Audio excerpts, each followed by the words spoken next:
Welcome to The Explainer, a huge mental shift, a different way of thinking that really separates the wealthiest people from everyone else. It's all about seeing a pattern and completely changing how you play the game. So let's just start with this one simple question. In this economy, are you a consumer or are you an owner? See, according to Robbins, the biggest mistake most of us make, and we're trained to do this from the time we're kids, is just to be a consumer. We buy all the cool stuff, we use all the services, but we almost never stop to think, hey, maybe I should own a piece of the company that's making this.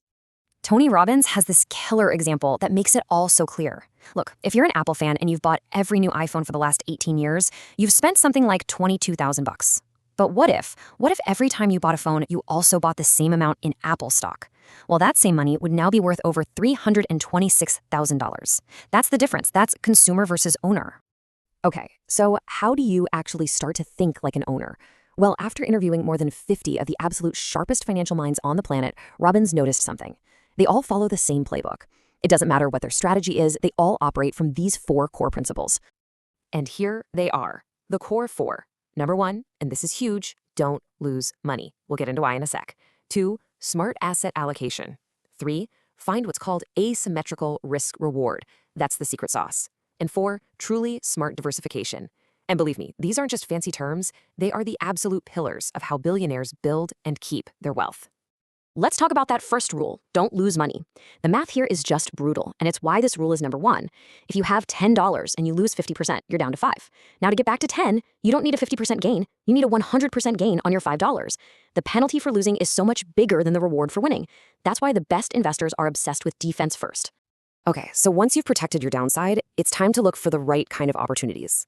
And this brings us to principle number 3, which is maybe the most powerful tool in the whole playbook.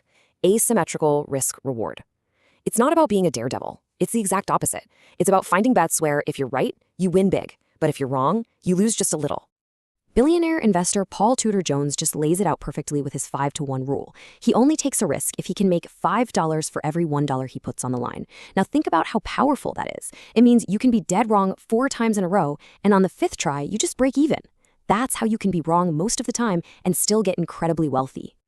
Now for that 4th principle. Diversification. You've probably heard of it, but the legendary investor Ray Dalio, he shared a version of it with Tony Robbins that he calls the holy grail of investing. And it's a way to do it pretty much everyone thinks is impossible. Get higher returns while actually taking less risk. So the secret to Dalio's holy grail is finding things to invest in that are truly uncorrelated. You know, when one zigs, the other zags. And it's trickier than it sounds. A lot of people think, oh, I've got stocks and bonds, I'm diversified. But in a real crisis, they can both crash at the same time. True diversification is about finding assets that dance to their own beat. And here's the formula he discovered. If you can find just 8 to 12 of these uncorrelated investments, things you really believe in, you can slash your overall risk by a staggering 80%. And here's the kicker. You do that while keeping your upside the same, or maybe even making it a little bit better. It's pretty incredible.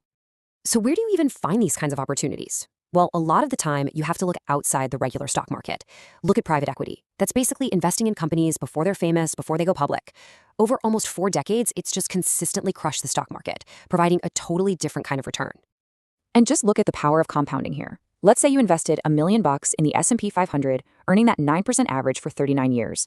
You'd end up with $28 million. Hey, not bad, right? That's a great outcome. But if you'd put that same $1 million into private equity, earning that 15.7%, that seemingly small difference in return doesn't just add up, it explodes. It becomes over $328 million. That is the insane power of finding better, uncorrelated assets.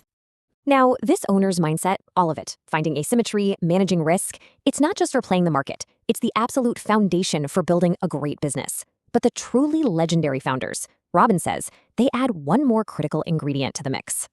For the absolute best entrepreneurs, people like Mark Benioff, who founded Salesforce, the business can't just be about making money. It has to be a mission, a cause, something you care about so much that it pulls you through all the hell you're inevitably going to go through to build it. That mission is what lets you attract the absolute best people to your team. But even with a mission and a great team, Robbins says that after studying all these successful people, there's one single trait that matters more than anything else.